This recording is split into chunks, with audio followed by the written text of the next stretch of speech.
Latin America is losing the battle against coronavirus. Mexico City. It's been another bad week for Latin America.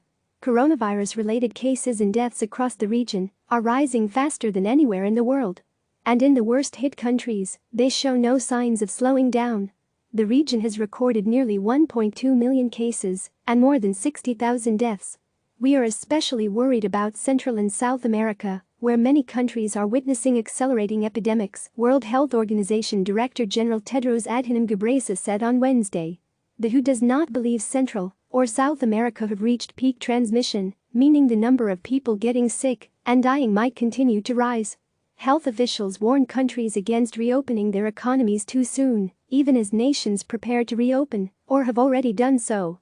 Here's a look at the outbreaks in 3 of Latin America's hardest-hit countries, which account for roughly 60% of the region's population.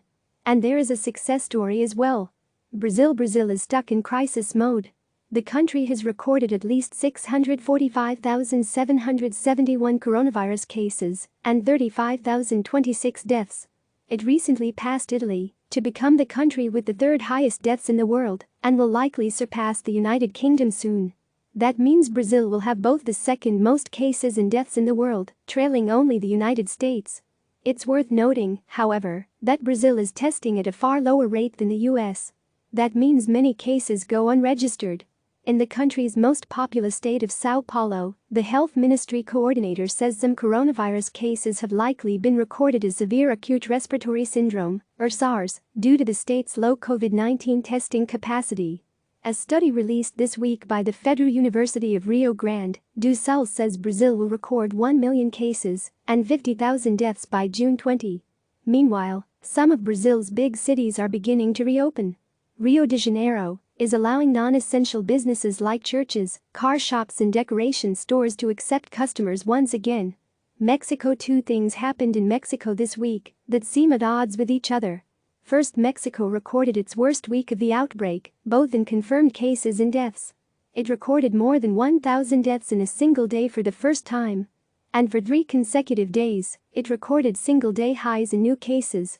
Despite the bleak numbers and conflicting messages from government leaders, officials have pushed ahead with a phased reopening plan across the country.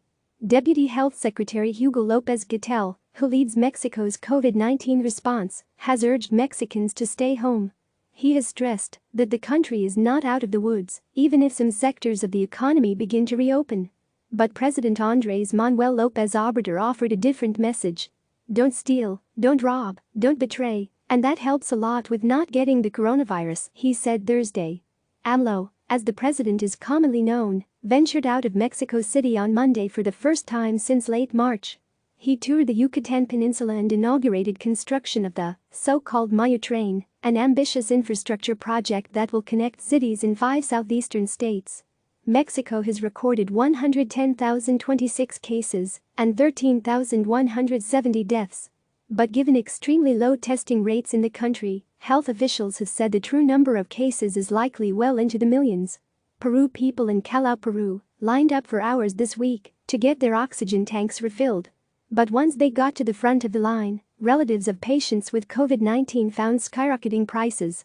One person told CNN affiliate Barra Noticias that oxygen prices have doubled. And the government now admits there's a problem. Our mission is to avoid the development of a black market that is mercantile and uses a pandemic to abuse people, said Cesar Chanem, a spokesperson for Peru's public health agency. Peru continues to grapple with one of Latin America's worst outbreaks, its 187,400 cases, the 2nd highest in the region behind Brazil. The country has far better testing rates than other countries in the region, something experts say helps understand how bad the outbreak there truly is. But even with that knowledge, the economic toll has pressured authorities to reopen the economy. This week officials announced Peru would enter phase 2 of its reopening plan, where businesses like clothing stores and hair salons can operate again. Peruvian President Martin Vizcarra said the moves mean roughly 80% of the economy would soon be open. We can't support 100% of the country's needs with just 50% of the economy's output, he said. Uruguay. People have called Uruguay the New Zealand of Latin America, given the country's largely successful COVID-19 response.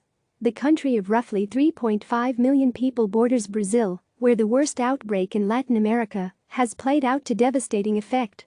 But Uruguay has recorded just 832 cases. It has recorded 1 death since May 24 and just 23 fatalities in total. Experts say the reasons for the country's success are numerous: a robust early response including quarantine measures, a large and efficient system of tracing and isolating those infected, randomized testing, and the creation of a crisis response committee. Consequently, there is less risk as Uruguay begins to reopen its economy.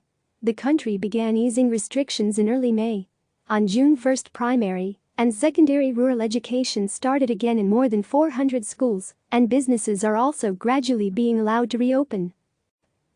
Click subscribe to receive the latest news.